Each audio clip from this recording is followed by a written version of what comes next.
नून league जी नायब सदर मरियम नवाज़ जे hotel room जो दरवाजो तोड़ण ऐं 4 दीवारी जो तक़दस पामाल करण खिलाफ केस दाख़िल करण लाइ नून लीग जो सेनेटर निहाल हाशमी पंहिंजी लीगल टीम समेत केस जे फरियादी वकास खिलाफ दरख़्वास्त जमा कराए छॾी। दरख़्वास्त में ॼाणायो वियो त नून लीग जी नायब सदर मरियम नवाज़ जे रूम जो दरवाजो तोड़ींदड़ पुलिस ऐं फरियादी खिलाफ कानूनी कार्रवाई कई वञे।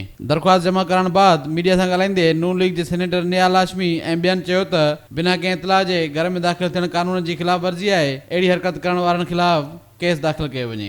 मोहतरमा मरियम नवाज साहबा के कमरे के दरवाज़ों को जो तोड़ा गया, उनके होटल में जो चादर और 4 दीवारी को पामाल किया गया, उस सिलसिले में हम यहाँ पे आए हैं और महमूद साहब ने इसमें एक दरख्वास्त दायर किया है कि इस पे आइन और कानून जो तहफ़्फ़ुज़ देता है ये छोड़ दे कि मरियम नवाज पाकिस्तान की एक सियासी लीडर हैं, साबिक़ वज़ीर आज़म की साहबजादी हैं, कैप्टन सफदर की अहलिया है। नहीं, वो पाकिस्तान की एक आम शहरी हैं, एक बेटी है, एक माँ है, एक बहन है और हर पाकिस्तान की आम शहरी की चादर और 4 दीवारी जब भी पामाल होती है, हम बुकला सिविल सोसाइटी के लोग उस पर आवाज़ उठाते हैं।